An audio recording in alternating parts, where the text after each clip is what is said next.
Welcome to the BiggerPockets Business Podcast, show number 60.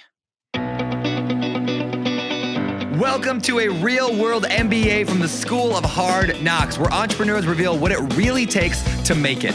Whether you're already in business or you're on your way there, this show is for you. This is BiggerPockets Business.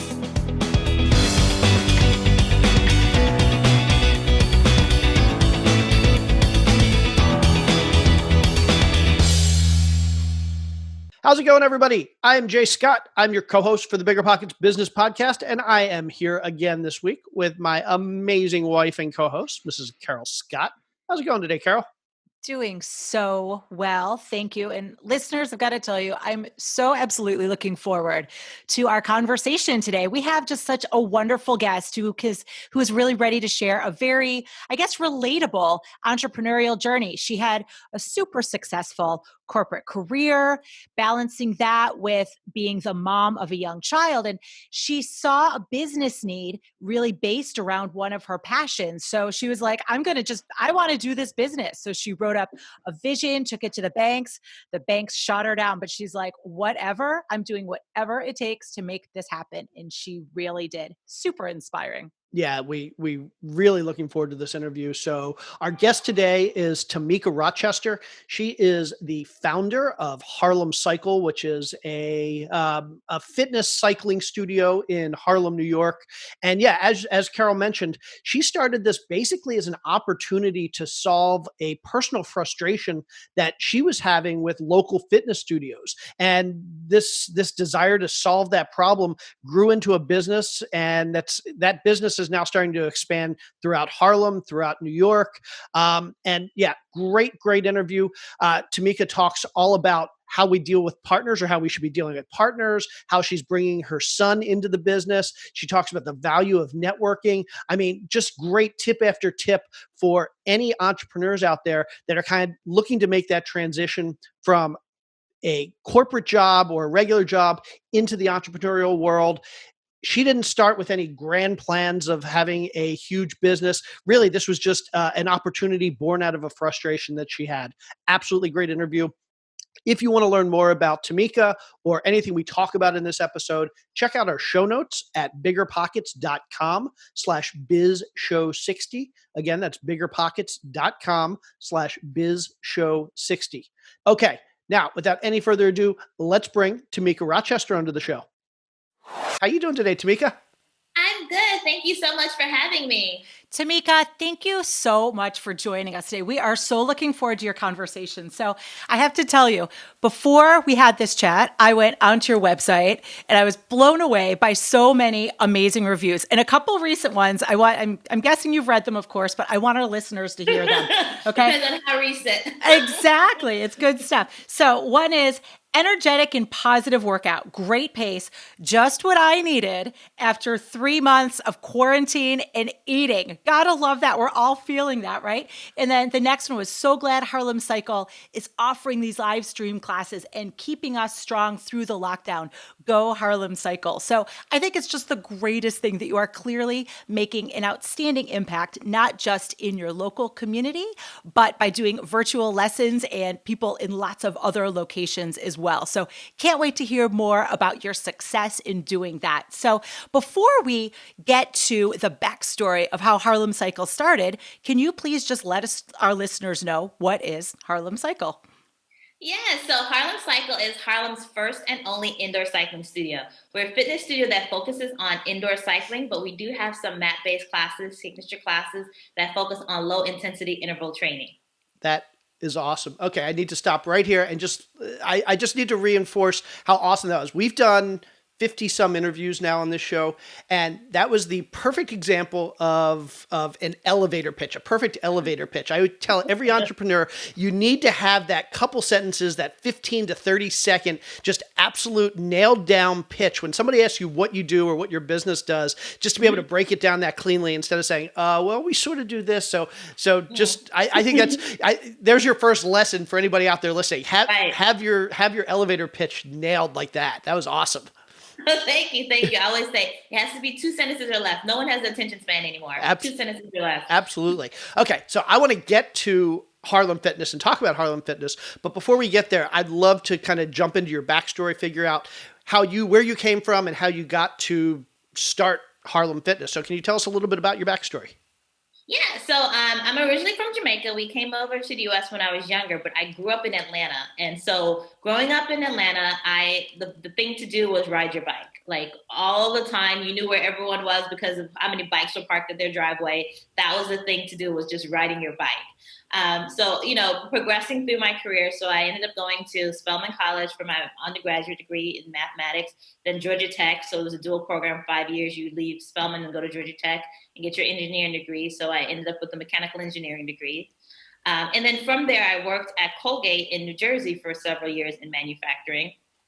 While at Colgate, I decided to go to school at nights to get my MBA to transition over into marketing. And that's when I moved to New York, when I made that transition.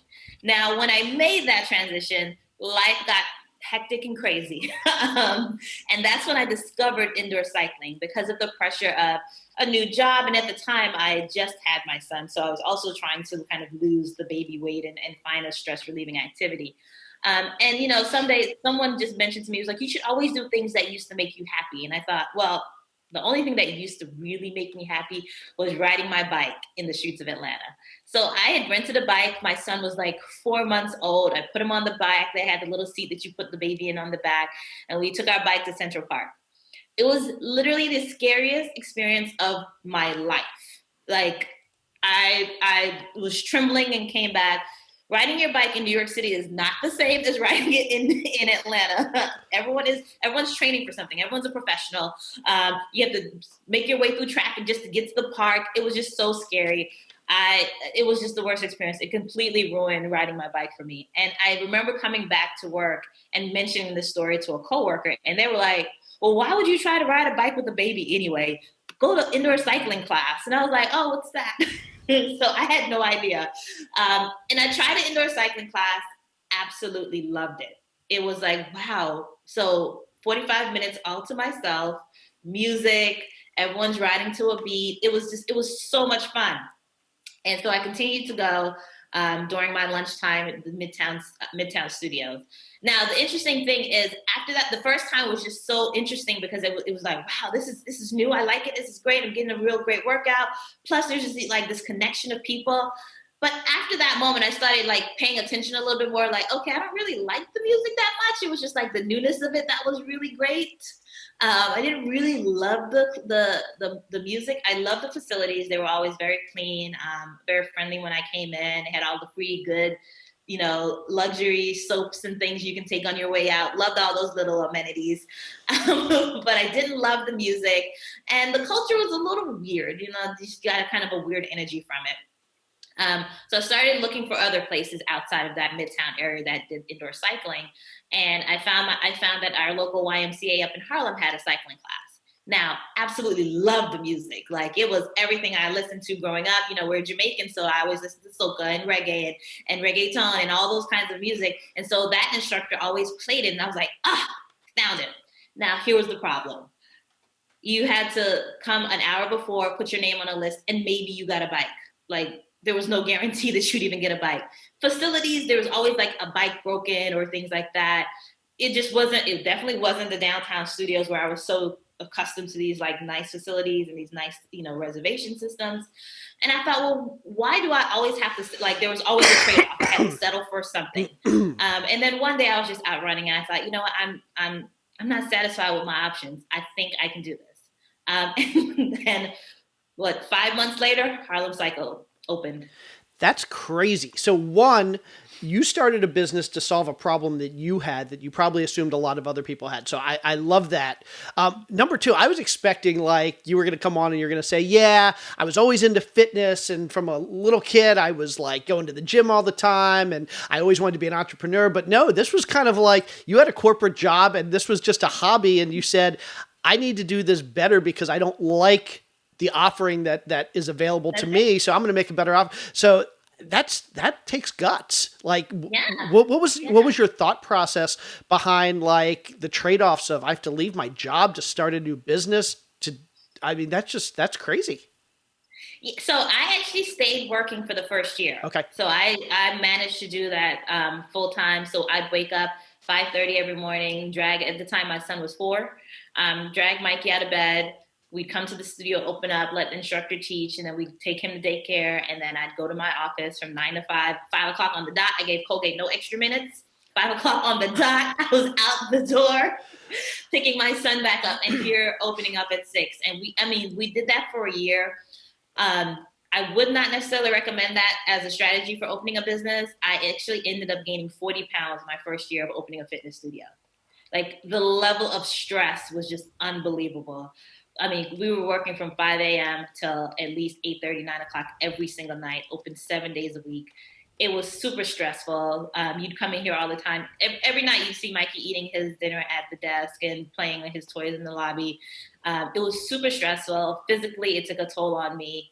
But after that year, I knew I had to do something different. I knew I was holding the business back, and I had to get out of corporate.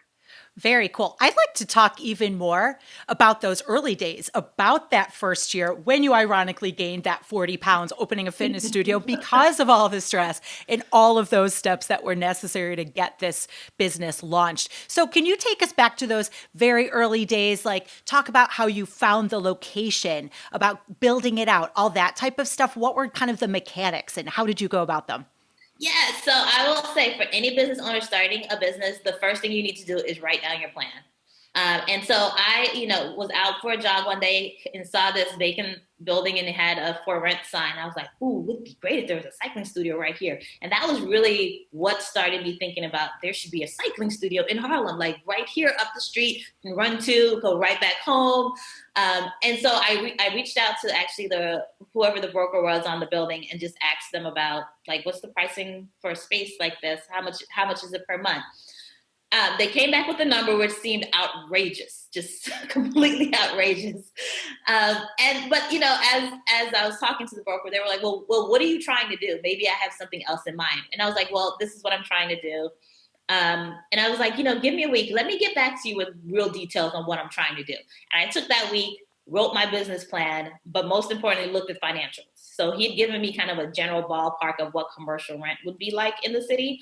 And so I used that as kind of the starting point for the financials. Definitely looking through it, understanding that in the first year, you're not going to have 100% capacity. Maybe you'll have 20% capacity. Like, what does that really look like? Can I survive? And that also told me that I need to stay at my job for a year.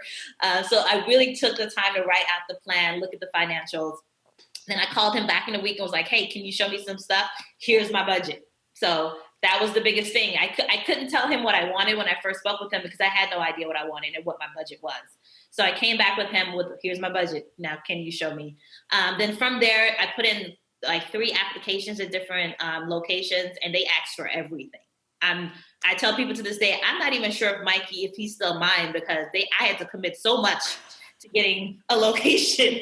They asked for everything, all of your taxes, all of anything that you've ever owned. So make sure you have that documentation ready because they will ask for it.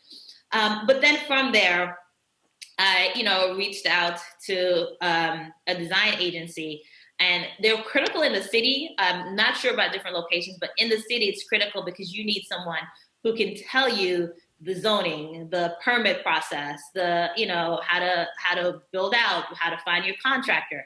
And so I reached out to a local Harlem-based contractor, not even realizing it, but the moment I started looking for the space in Harlem, I was like, well, I got to keep it local. So every person I worked with had to be within Harlem.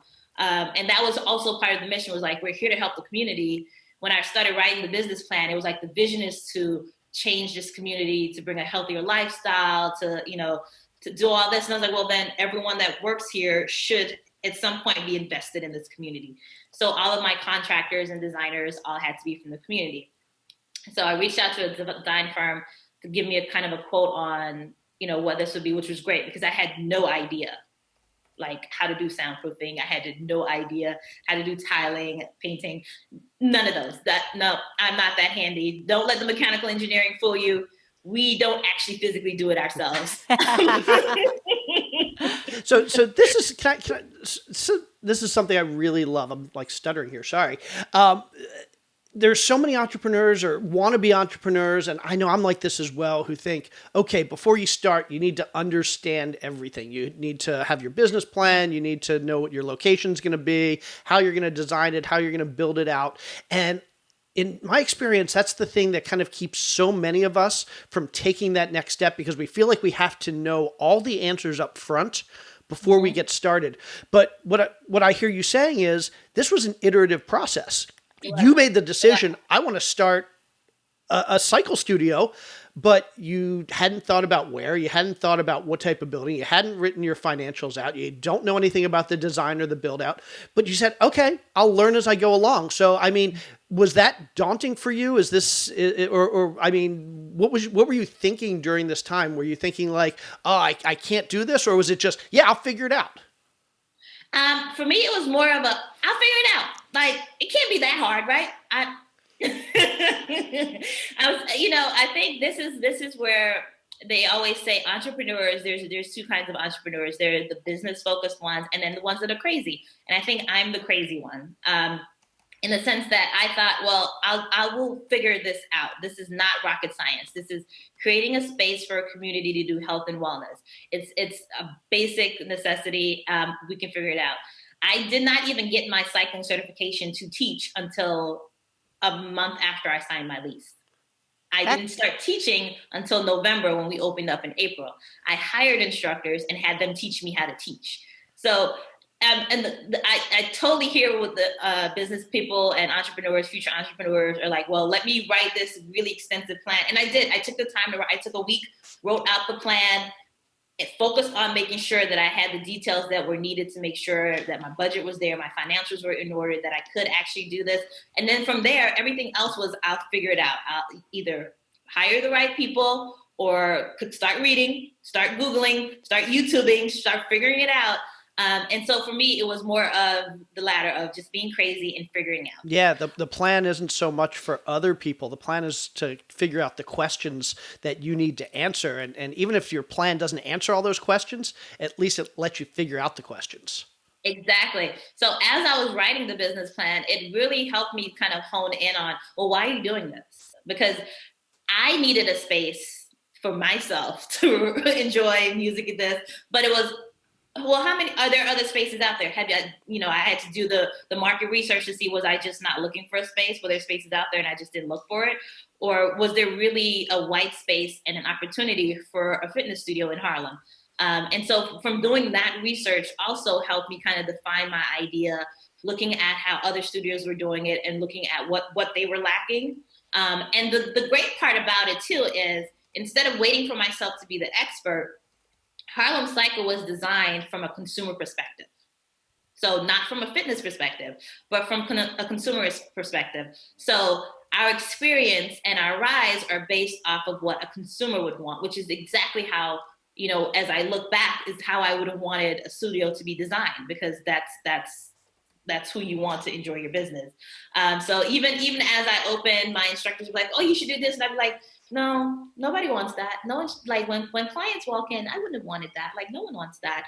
And it's great to always have that perspective of the people you're trying to serve and what they really wanted. And because I was from that perspective, I think that gave us kind of the leg up when we opened.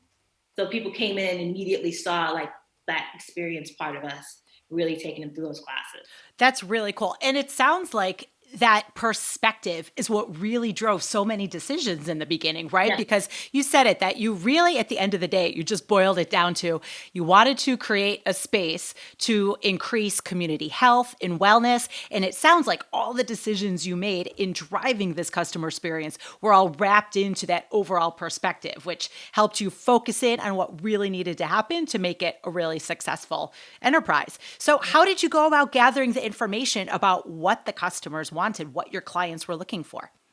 So I actually sat down with a group of my friends and we did, I asked them to do like a quick survey, and it was like, if you were going to the cycling studio, what would you want? Half of them were like, I don't want to go cycling. Okay, fine, a fitness studio. It's like, all right, let's generalize it. And it was just, to get their perspective, because I realized my perspective wasn't, the only one out there, but I wanted to see what people were looking for. And there were some very common themes. there were some common themes in what they were experiencing now versus what would have been ideal for them to continue their fitness journeys. And one of them was, just the looking at the front and seeing this perfectly thin person who looks like they've never eaten one ice cream in their life, and it just wasn't inspirational after a while. Like you're trying as hard as you can, but you'll never look like them. So part of it was, seeing people that looked and resembled them, seeing real people who have real jobs come in and teach a class, and then be like, all right, now I got to go to work because you're living that same lifestyle. Then second, it was also, the customer service when walking in, and those ease of checking in, ease of scheduling. So it was like just really sitting down with a group of friends, getting their perspective. So that was my market research. That's great market research. I mean, your friends sound like the type of people that you would clearly want to have as clients anyway. So why not take advantage of that situation and see what their real deal is? I think that's fantastic. And the good news is they did not spare my feelings at all. They see, even better. The walls come right down. So I'm curious, back in these early days, we haven't gone down this subject yet. Where did the funding come from for Harlem Cycle? Was it self-funded? Did you get a loan? How did that all work out? It was all self-funded between me and my fiance. So at the time, I'd worked in corporate for about 12 years. And I've always been very frugal, so I don't spend a lot of money. So I had a significant enough savings that I could be able to kind of help launch Harlem Cycle. And then as the year progressed on, my fiance had to step in several times to help me make payroll and help pay for things that just wasn't happening because, when you open a business, you have to expect that there will be a class that you're teaching just two people. Yep. Two people don't make you any money, but you have to continue to pay your instructor, and you just hope that those two people come back and hope that they bring a friend next time. So there were several months of just that, my salary plus my fiance's salary was what was covering our payroll. Now, I will say when I first started, I went to banks and asked for a loan. And I can tell you, as someone who has an 800 something credit score, significant savings, they looked at me in the face and was like, no. Really? Oh my goodness. Do you know why that is? I mean, was it that your plan wasn't good enough? Did you not have the asset? My plan was excellent. Like, let's be clear. I have no idea. I mean, you can always speculate on what it was. But I had significant savings, credit score, full-time job, making six figures, and still could not get a business loan at all. And they don't really give you a reason other than sorry. Besides that, which was fine because it made me even more scrappier, made me hustle a little bit harder to make Harlem Cycle a success. Awesome. Yeah. You're like, if nothing else, I'm going to do this not only because it's the right thing to do and because it's what I want to do, but despite all of you who say that I shouldn't be doing it, right? It would just totally drive you. So you took us through our first year. How did you get to the point when you knew after that, I think you said it was 1 year, you determined that you were in a situation where you could do this full time? Is that accurate? So yeah. How did that happen? How did that transition come about? And also, I want to know where those first two customers came from. You mentioned like you taught a class with two people. Right. So what were you? How were you marketing to get those people that eventually got you out of your full-time job? So when we first opened, like our first day, we did all free classes. Like come in, try us, just see the space, meet the instructors. We sold out, but it was free. We sold out in literally 24 hours. It's like the community wanted it. We're still the first and only cycling studio. And so we had 6 classes that day, all were filled. Now, here's the thing.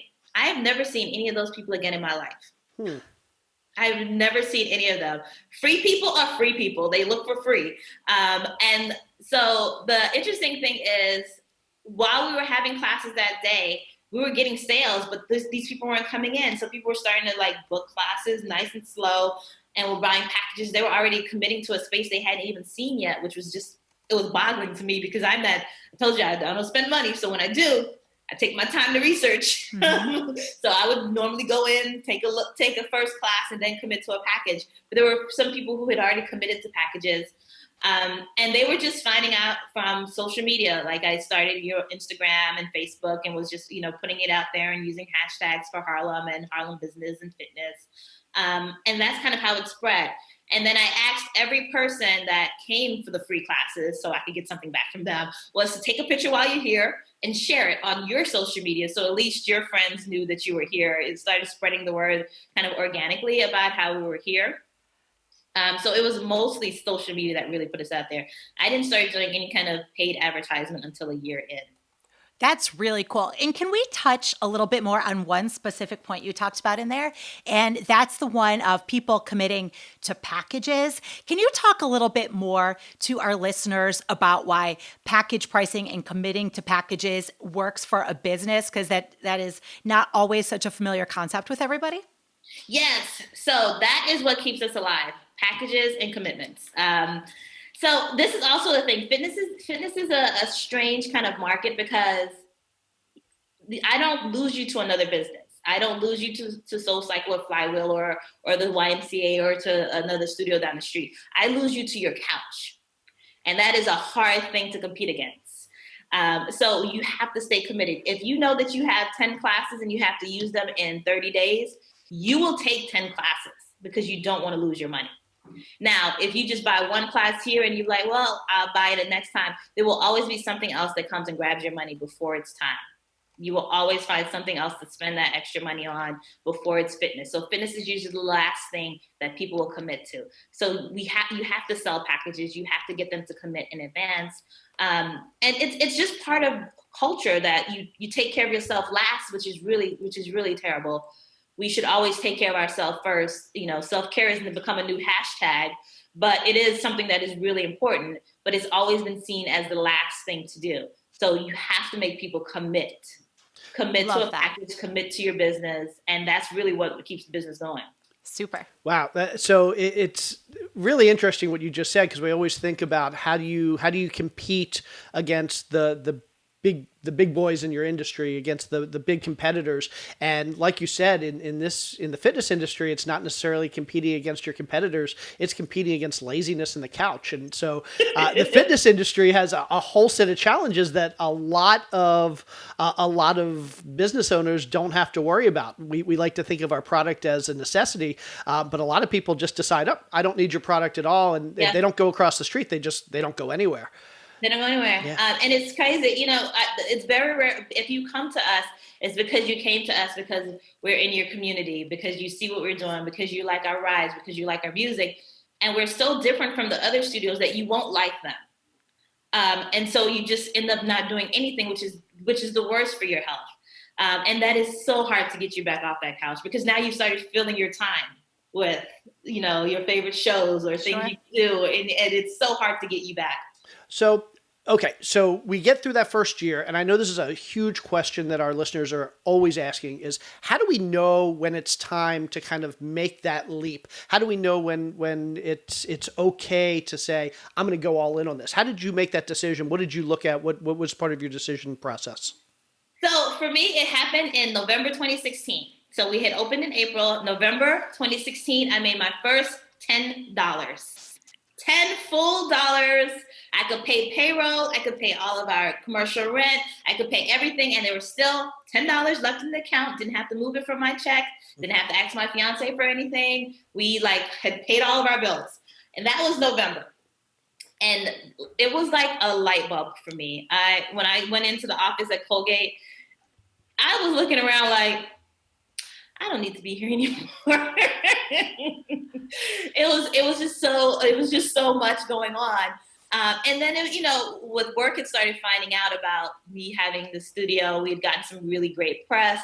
And so there was like these little microaggressions from my boss and be like, oh, we know you have to run off, Tammeca, because you have another business. And I'm like, but I've been here for 10 hours. So what's, so who cares? Yeah, exactly. So it was like those little microaggressions that were just adding up and building up over time. And then, so once I made that $10, I started like really looking like, okay, what did I do to make this $10 so I could keep doing it and keep doing it and keep doing it? Like, what made November so different? And so by end of January, I had really sat down and thought, I just physically can't do this anymore. I physically can't do both these jobs. And we had started making a little bit more because by then we had finally made it to the best time of the year Resolution season. Yep.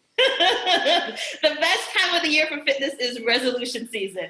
And we had finally made it to it because we started literally a month after like the big swing in fitness. We opened in April, which was like right at the tail end of resolution time. And then going into the summer is the slow period. So we really it was the worst time to be opening up, but we had finally made it to resolution season. I was starting to see the numbers pick up. But I also was seeing my weight increase. I was starting to see my son being tired all the time. I was starting to see that physically this was affecting my family. And I had realized like I was holding us back.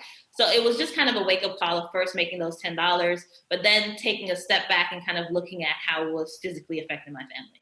So Tammeca, I love how you've brought up so many times this whole aspect of how this is impacting your family. And many times throughout this interview, you've talked about specifically your son, right? Mikey.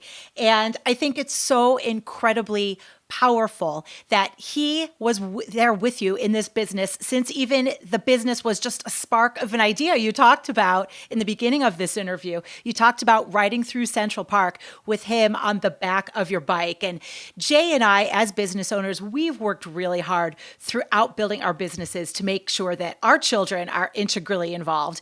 And it sounds like you have somewhat of the same outlook with your son. So is he an integral part of this business? It certainly sounds like it. Absolutely.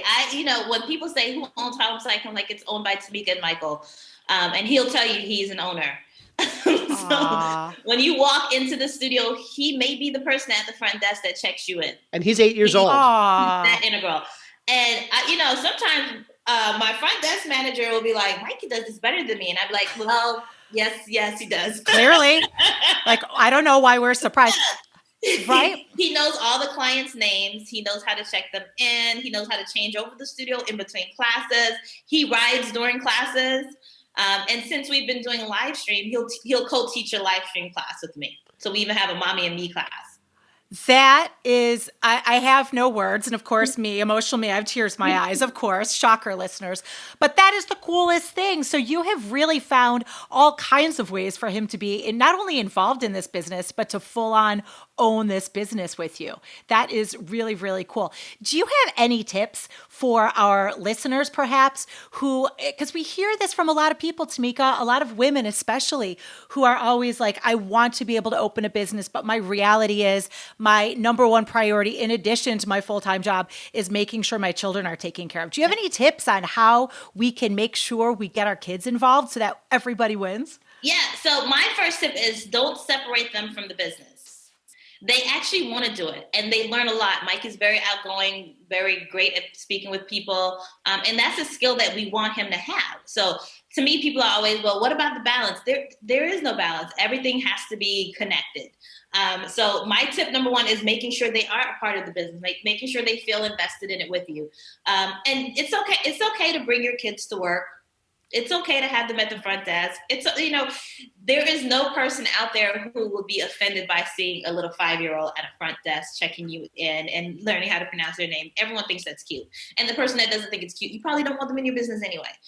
So it's those little tips. It's like, let's stop trying to separate things and then try to balance them separately, but just integrate it all as one. And you'd be surprised at now, how your kids will grow from it as well as how your business will grow. Yeah, I know. That is so cool. Yeah, when I walk into a business, half the time I'll see the kids kind of sitting over in the corner on their iPads playing games. And then the other times I walk in and I see the kids actually actively participating. And I don't want to say that everybody has to make the same choice, but the value of getting your kids involved, not only do you keep them busy and it helps you, but it also gives them the right mentality. Like Mikey's going to grow up and I know plenty of other entrepreneurs who have kids who their kids are going to grow up with this entrepreneurial mindset, not scared to go out and market, not scared to go out and sell, not scared to talk to customers and understand what it means to run a business. And you can read all about that. You can go to business school and read all about that for years. But doing it for a couple years as a kid, that's probably the best experience you can get. So Love that. Best experience ever. And they have all these like kid programs to teach them business. And I'm like, why would I sign you up for a kid program where you can come and learn business firsthand? So it's all about kind of making it all work together. That's awesome. Totally. Okay, so that was 2000, sounds like 2016, 17 that you went out on your own. How's the business grown since then? So we have grown, which is great. So the good thing is I did realize I was holding us back.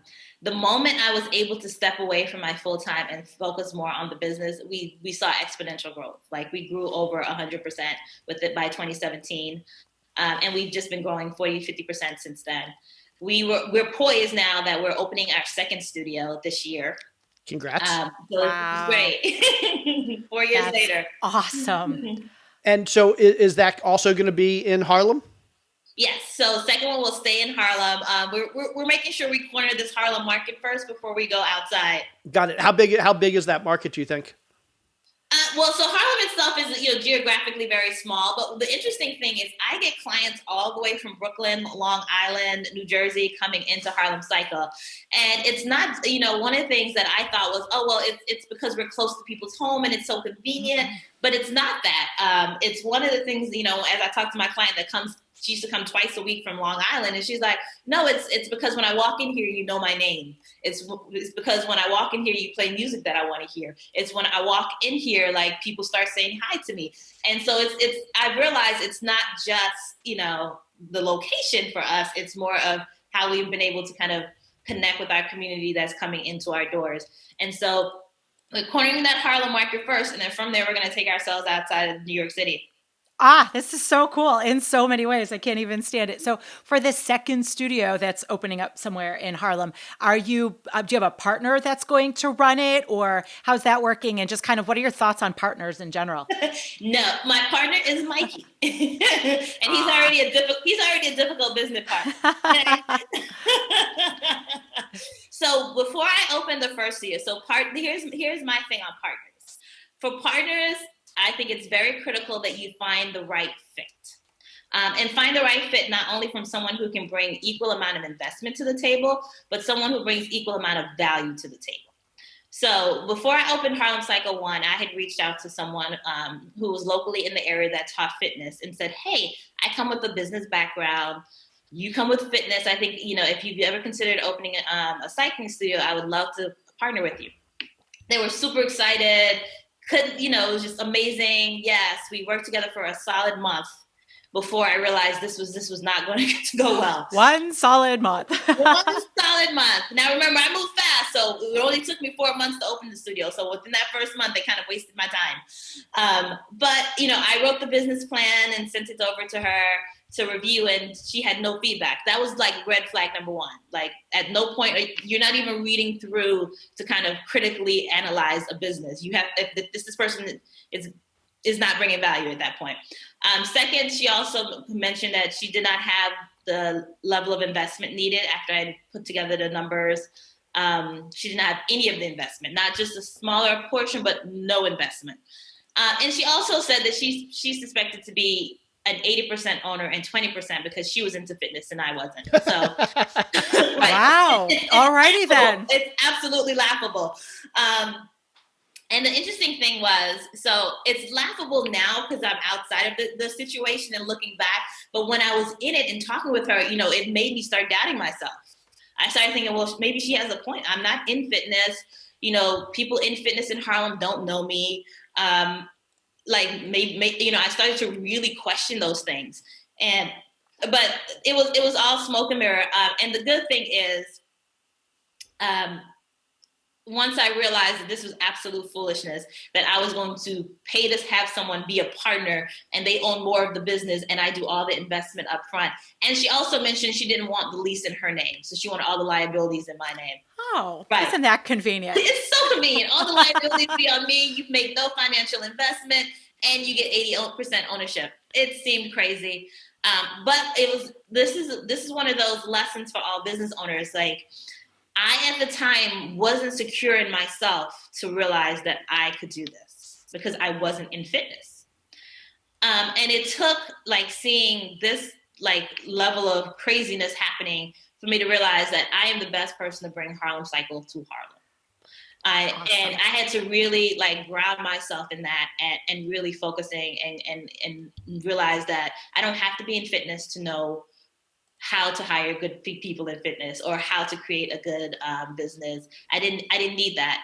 And so when it comes to partnership, my biggest thing is making sure they can bring value and make sure they also can financially commit, because there should not just be one person taking all of the liabilities. I excuse me. I love that. And I think if there is absolutely nothing else that our listeners get out of this episode, was that gold nugget that you just said. Don't let insecurity lead you into a bad partnership or giving away more than you need to, because so many of us think, I can't do this on my own and I need somebody else. And too often what they'll do is they'll bring in somebody that knows even less than they do or is less qualified than they are, simply because they're just terrified to do it themselves. They're so insecure.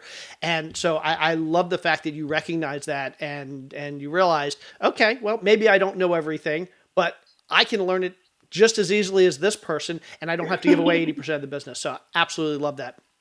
Let's fast forward to 2020, and we all know what's been going on the last few months with coronavirus and basically places being shut down. Can we talk a little bit about how the coronavirus, the pandemic, has impacted your business, and what, if anything, you've been able to do to kind of keep things going and kind of deal with. Continue moving forward. Yeah, thank you, Carol. My pleasure. Happy to rescue. So we've been closed since March 15th. And, you know, we're in New York City, so we still have a solid 6 weeks before we'll even be open again. And here we are, mid-June, and we still have about 6 more weeks to go. And so the pandemic it literally came out of nowhere for me. I don't know about other business owners, but I remember that Friday this is crazy because Friday the 13th was the last normal day in New York City. But I remember that Friday, the head of Harlem Hospital was he takes my classes on Fridays, and I had 2 nurses and a pediatrician. They take the morning class. They were all in there. And I was like, guys, what's really going on with this virus? Should I be scared? Like, what's happening? And they were all like, no, you know, one of the designs of the studio is that you have plenty of space. There's no one in front of you. We all sit, you know, that was also part of the experience that I wanted to make sure that Harlem Cycle was doing different. So we're already spaced, you know, plenty of space apart. Our cleaning protocols are so, like, when you walk in here, you're like, did somebody just Lysol here? Yes, we probably did. So we've always been, you know, tip top when it came to cleaning. And so all my doctors from my Friday morning class were like, oh, no, you're good. You're fine, blah, blah, blah. And then by Sunday night, I was like, I feel like we should be closed because, like, the news had just escalated in 48 hours so high. So that night, from hour to hour, I was just like, should we be open? Should we be closed? Should we be open? Should we be closed? And one of my instructors is actually a nurse. So I called Jazz and was like, Jazz, what's going on? Should we be open? Should we be closed? She was like, no, I think we're good. And I was like, then literally an hour later, I was like, we're going to close. We're just going to have to close. Because you just never knew. And to me, I was like, even if we closed for just 2 days, at least we took some precaution to see what was going on. And so we closed that Sunday night. And immediately Monday morning, I reached out to some of my business owner friends. And so this is also another lesson is make sure you make friends. Network, connect back with your community, connect with the business owners. You know, I reached out to them just to see what was going on, told them that we were closing, but I reached out to some of my business owner friends who own restaurants. And one was, I wanted to make sure that I didn't know how long we'd be closed, but I knew that we would be closed at least for a week or two. And I wanted to make sure my clients were taken care of. So I reached out to my business owner friends, restaurant owner friends. We started filming them doing meal prep ideas and restaurants and immune boosting food recipes and providing recipes, your grocery shopping list for what you should be buying in quarantine, not just the Oreos, but, you know, the broccoli and all the other things that will help boost your immunity during this time. We started filming and putting that together by that Monday. Wow. And then by that Tuesday, I had already reached out to my team. I was like, hey guys, let's do some at-home workouts to kind of, you know, get our clients moving during this week, because once again, I don't want to lose them to the couch. I want them back. So we started filming that Tuesday. So, you know, within a week, we had produced on-demand videos. We have produced recipes from some of Harlem restaurants. We had started hosting. By that Thursday, we started hosting midday movement sessions on Instagram to kind of keep them moving since everyone was home now. Just these free 20-minute sessions, just so you could connect back with us and we could connect back with you. And we've kind of kept that going this whole time. So we've been keeping all the free IG movement sessions going, and we've now, we used to always do a Wellness Wednesday series within the studio where we'd bring in someone in the wellness business. You just be in our front lobby and people come in and post. So we still do that now, just via IG, where we had a lot of great partnerships. And like 3 weeks after we shut down, I decided to rent out our bikes. So I actually shipped out our bikes to all of our top clients. Now we're so cool and scary. Cool and scary. And I actually thought about it within the first week, but it took me two weeks later after that to kind of finally say, okay, let's do this. Because we put together our live stream classes and our mat-based workouts, and we just weren't seeing people like jumping to them. A lot of clients were like holding out like, well, I can wait a month. I don't want to do a whole new workout regimen. They were like, well, I can wait a few weeks before I start back. And a lot of them, we made a lot of calls to our clients. So that's one thing we always do. We text, we'll call just to check in, and they would all be like, oh, this is great. I love the live stream classes, but I miss cycling. And so, I realized this is your go-to workout, and it's my go-to workout, and that's what I love to do. And so we decided to ship out our bikes to our top clients. Now, what made it scary is my bikes are my number one asset for my business. Sure. If I don't get those back, then what? And that's why I sat on that idea for 2 weeks, because I had to know it back and forth. Like, this is a huge risk to like have these bikes in people's homes. And so then I made the decision, okay, we'll only be our top clients, like clients we know will take care of us. Will take care of my bikes, clients who, regularly come to the studio. So we ship to them. And, from that, it's been about 6 weeks since they've had it. It's fine. Oh, that's so great. Fine. Well, it sounds like you are very thoughtful in your approach about how to and who to work with on that program. And just a side note, you'd mentioned earlier the importance of making friends and making connections and being so integrally involved with your community. I would suspect that just the logistics around getting these bikes into people's homes is a challenge in and of itself. But again, I would suspect that because of your connections in the community, because of the people that you are so integrally involved with, that you were able to make that work. So I think that's just another testament to why you have to be just, a champion of everybody in the community to work together. Absolutely. As a community-based studio, for me, we can't keep saying we're community-based, and we don't even know the people in our community. We don't know the other business owners. We don't know what they're going through. And so that's why we've even continued our Wellness Wednesday series, where like this week alone, I'm having, one of Harlem's restaurant owners. We're doing a cooking demo. We've had some of our yoga studios do yoga sessions with us. And to me, it's more about, it's also promoting both businesses at the same time, connecting back to our clients, giving them something to do while at home. Everyone's on Instagram right now. Everyone's on Facebook. Everyone's looking for something to do, something different, something fun, and looking for a familiar face. So, as New Yorkers, there's a lot of us that live by ourselves. And now that you've been home for 6 weeks by yourself, it's great to have just a familiar face, even if it's just on the screen. Absolutely. And it's not just a familiar face on the screen. Additionally, you're providing a workout for them. So it's the best of all worlds. It's super cool. I love, can I just throw in, I love the fact that you figured out how to pivot in all of this and how to keep your business going. I know there are a lot of like businesses where there may be some obvious way to kind of pivot a little bit, like a restaurant might be able to do carry out or take out.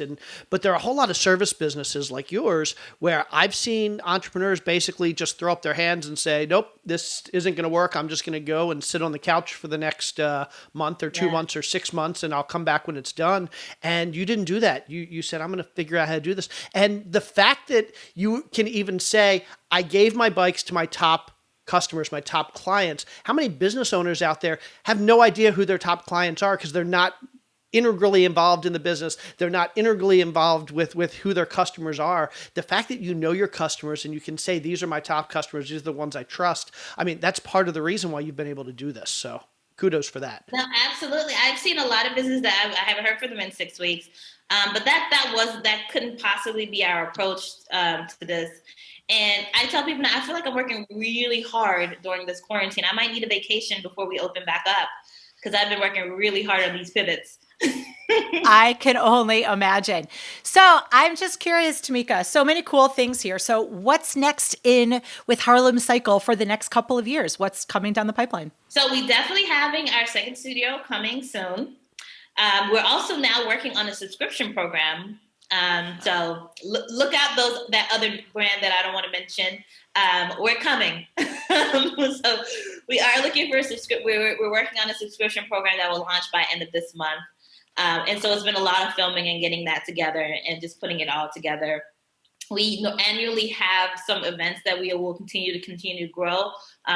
We have a cardio retreat that happens what normally happens in May, but we had to cancel this year. But we'll be back for next year, bigger and better, getting some really great partners on board for it already.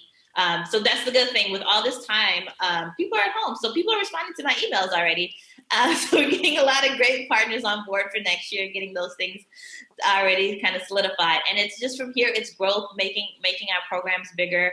We're taking our instructor training program even online now. So, there are some silver linings to this whole thing. It's these pivots were coming, but not this fast and not this soon. But now they've kind of forced me to level up when it came to technology, level up when it came to kind of expressing that Harlem Cycle vision to more than just Harlem. So even last night I had someone from LA in my class and I thought, wow, that's amazing. Thank you. I had someone from Mexico last week, someone from Canada. And I was like, how do y'all know about us? Wow. But it's really great to kind of see that, this has given me a glimpse of the possibilities of where my brand can go.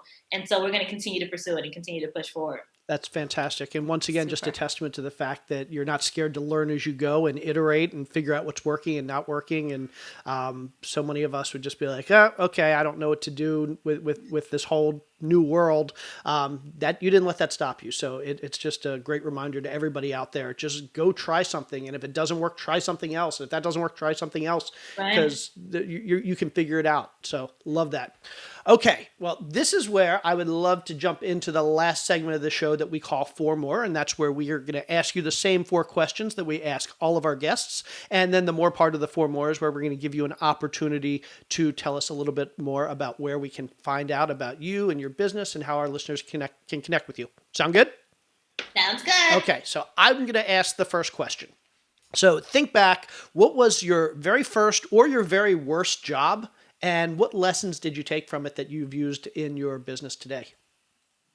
When I was 14, I was Mars the Moose. You didn't see that one coming. What is Mars the Moose? So he's actually a character in kids' books. And I had to dress up in the big furry character outfit. And I had to go around to different schools, elementary schools at the time during the summer. And these were for the kids that were there for summer school. And they wanted to kind of just encourage them and keep them excited about summer school and learning. And I was their favorite character, Mars the Moose. And this was in Atlanta. It was like 180 degrees inside this moose costume. And the moment I'd walk in, like all the little kids would like run and push me down because they were so excited to see me. It was literally the worst job of my life. One, because I thought I was going to die from heat stroke every single day. Wow. I'm sitting here. I'm sorry. I'm looking online and I had to look that up and I'm looking. It's a blue moose, Mars Moose. Wow. And I'm envisioning the furry mascot costume. Like I remember, oh my gosh, like taking the kids to Six Flags in the middle of the summer and seeing all the people walking around in mascot costumes. I'm like, oh my gosh, how are they doing that? And you lived that whole situation. I lived it for a month and then I had to quit. And you lived to tell about it. Wow, amazing. Okay, I'm going to take the second question, Tammeca. What would you say is the best piece of advice that you have for small business owners or young entrepreneurs that you haven't yet mentioned today? I would say take the time to write down your vision. Make it clear, make sure you understand it. And just make sure that no one else can fuzzy your vision. I love that. And Awesome. here's the thing. So many people would say, write down your plan, write down your plan. You didn't say write down your plan. You said write down your vision. And the two are Yes, very, very different. very different. The plan will change. The plan changes. It's the vision that has to stay the same. So for us, the vision of Harlem Cycle is being a community-centered fitness studio, changing lives, changing everyone's health and wellness. Through indoor cycling was the original plan. Now we're pivoting through indoor cycling, through live stream classes, through on-demand workouts. So it's the plan changes, but the vision stays the same. Absolutely Cool. love that. That's fantastic. Okay. I'll take question number 3. What's your favorite book? It can be a business book, doesn't have to be a business book, but what's your favorite book that you think people should be reading that they probably aren't? So I end up reading The Alchemist at least 3 times a year. Have it on my shelf. Love that book. Yes. So for me, I have to sometimes when I get into like a down mood or like things just aren't going my way. And the good news is it's short, so you can read it in like 24 hours. I have to remind myself it's about the journey. Like it's not about the end point, it's the journey. And so I end up reading that book when things get really tough for me.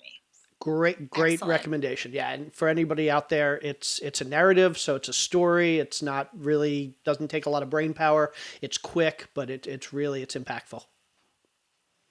Okay, and then our fourth question is, you've mentioned earlier that you've always been a little bit frugal and you don't love to spend, but I'm still curious to know, what is something along the way, either in your personal or professional life, that you've splurged on that was totally worth it? Oh, this year I bought myself this foot massager. It was like $200.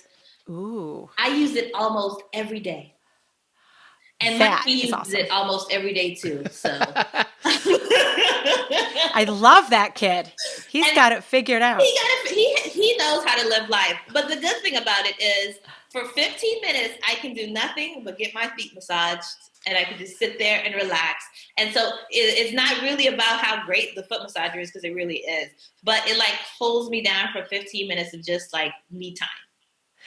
Which I would assume does not happen the other 23 hours and 45 minutes of the day for you ever. So that's At all. really good news. Awesome. Well, that was the 4. Now I'd like to jump into the more part of the 4 more, and that is where you tell our listeners where they can find out more about you, where they can find out more about Harlem Cycle, where they can connect with you on social media, and anything else you want to tell our listeners.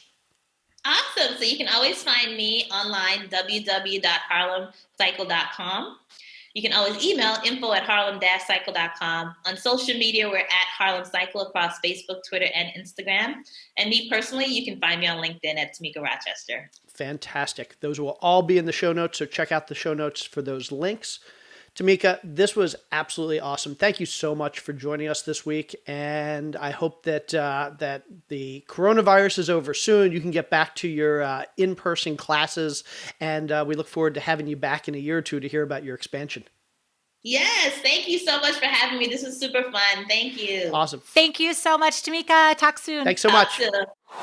That was a fantastic interview. She is so relatable. I mean, how many of us start in a regular job or a corporate job and think, okay, I want to become an entrepreneur, and are able to just kind of say, okay, I'm going to do it. I'm going to go find a space. I'm going to go build it out. I'm going to figure out how to do this. A year later, quit their job, and then 4 years later, be ready to expand the business. I mean, it's just such the quintessential American dream. It really is. And I've got to tell you, seriously, that woman has so much energy, so many great tips, just bomb after bomb after bomb of amazing tip of here's what worked for me and here's what you should do as an entrepreneur. And I absolutely love how she spoke about the importance of being so well connected to your community. I absolutely love how she pivoted her entire business model in 1 week, right? How cool is that? And of course, one topic that's so near and dear to our hearts, which is integrally involving your children in the business and having them grow up in the business, because it's way better than any type of business summer camp or business class could ever teach them. And it makes it awesome for everybody. Yeah, absolutely. And one of my favorite quotes from this episode was, "The plan changes, the vision stays the same. And it really speaks to how important it is to have a clear vision of what you're trying to build. It's not so much about the detailed plan, but it really is about the vision, because the vision is what's going to lead you to success. So anyway, fantastic episode. I think we're ready to wrap this up. Are you ready to wrap this up? Let's wrap it up. Okay. Thanks everybody for tuning in. Hope you have a fantastic week. Stay safe, stay healthy. She's Carol. I'm Jay. Now go write up a vision and let nothing stop you today. Ooh. I liked it. How about let nothing stand in your way? That's like a triple rhyme. That's a trifecta. Thank you. Thank you. Tammeca, you were awesome. Thank you so much, Jay. Thank you for everything. Listeners, thank you. Stay happy, healthy, safe. Have a wonderful week. See you soon. Thanks, everybody. Bye.